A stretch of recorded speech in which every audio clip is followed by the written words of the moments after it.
Hey guys, how's everybody doing out there? I want to show you guys something that I think is super awesome. This is the B&T BWC-9. This is a chassis system for people that own a SIG 320, and it is super cool. So for size comparison, this is an APC-9. This is an APC-9 Limited, about the same size as a Pro model. And this gives you an idea of how big this unit actually is. The unit comes with an Aimpoint Acro P2 already pre-installed by B&T, and this unit is super cool. I mean, check this out, right? How sweet is that?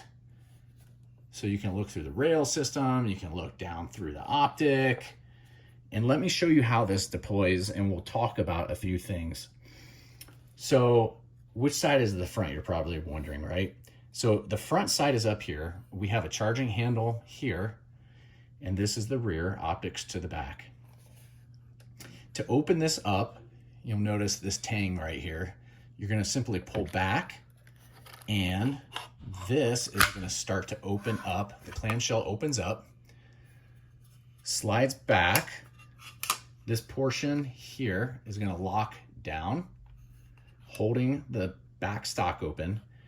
The grip is going to swing open and click into place. And then you're going to be able to go to town and do whatever you want to do on the range and have some fun.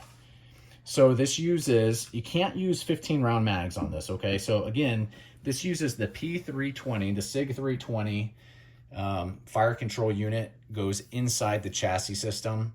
I don't have a 320 with me, so I can't do the install of the chassis, or the I can't do the install of the firing unit. But we can kind of cover a few things that I think are interesting for the end user to know. So if you're interested in buying this chassis, stick around. If you've seen enough, hope you have a great day and always come back and check out more.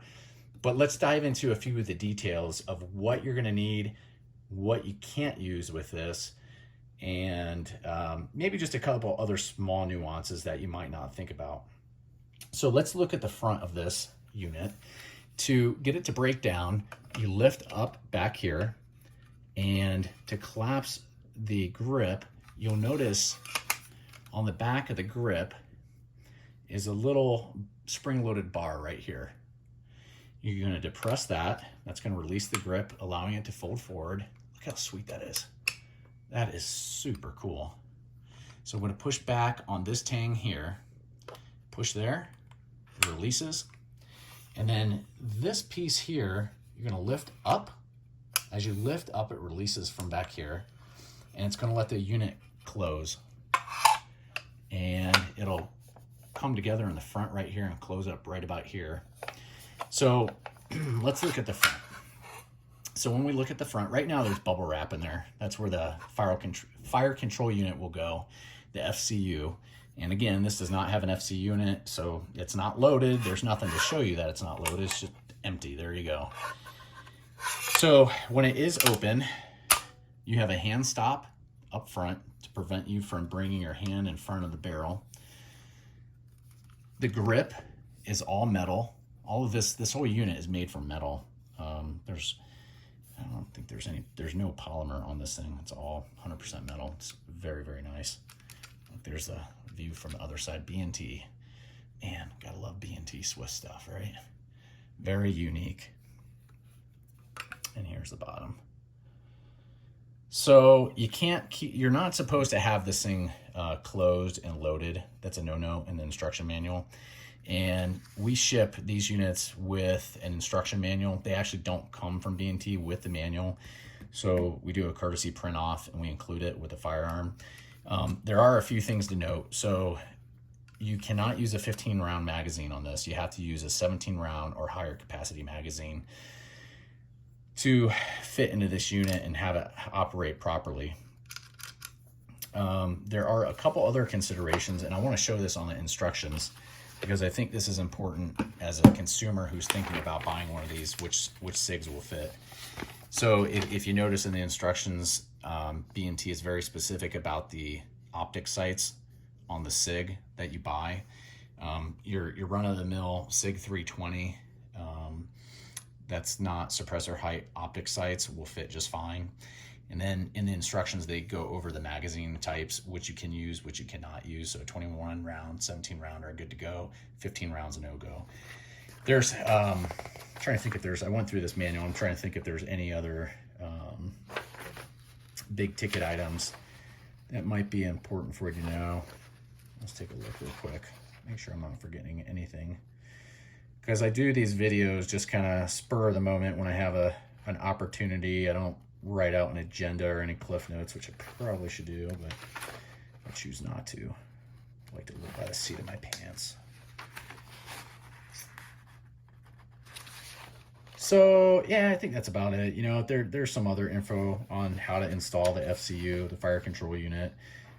There's information on, you know, just general operation stuff, how to close and open the unit. Never close the unit with it loaded, chambered. That's about it. What I can tell you, the weight is super lightweight. It feels like it's mostly an aluminum product. And let's do a side-by-side comparison. So the APC-9 Limited, which is about the same size as the APC-9 Pro, compared to this unit, they're almost the same exact length. They're pretty darn close. And when closed, they are pretty darn close to the same size as well. So close that up. This is a Kate Moss stock. I think that's a really cool setup. Look how narrow that thing is. Here you go. Here's the profile on both of these units. Pretty cool. I'll give you the side-by-side comparison rundown if you're ever interested in these.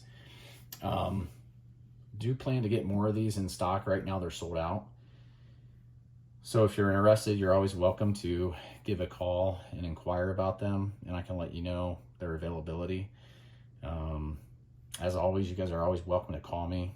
The phone number will be down at the bottom. You can text me also. I may not be able to text you in the middle of the night. Sometimes I can, sometimes I can't, but you can try. And I'm going to divert just for a second from this video. And I normally don't say political stuff, but I'm going to say something political in this video. And the boss, the cameraman, has given me the stink eye on this one, but I'm going to talk about it because I think it's really important and it's been weighing on my mind. There's a movie coming out in spring, and it's about a civil war in America. And I think it's got to be one of the most divisive things for America to come out in a movie theater, because it does nothing to build up camaraderie amongst Americans. And I think currently in our political environment, under this president, there's a lot of divisiveness. There's a lot of angst among different political groups. And I think people should boycott this movie that's coming out this spring because it does no good for our country. I'd be really curious to see who financed the movie, why it was financed, you know, what's the agenda behind the movie, why is it coming out? People don't spend money, millions of dollars on movies without some kind of, usually an agenda, whether they're making money on the movie, you know, whether it's ET or they're doing the movie because they're trying to incite violence. So I would recommend you don't watch it, but you do learn about who made it and why. There's just too many outside entities trying to tear our country apart, whether it's the globalists that go to Davos every year or the Russians or the Chinese. So just keep that in mind. I'm going to get off my soapbox. It really bothers me to think about our country, you know, being torn apart by a stupid movie and by the political stuff going on these days. And I think everybody needs to keep a level head, keep themselves in check, and be polite to each other. And just remember that we're all in the same boat together, right? So with that, feel free to call me anytime on these. I hope everybody has had a good Christmas and they have a great new year. And hopefully 2024 is going to be a better year. And I would encourage you to get out and vote. You guys take care.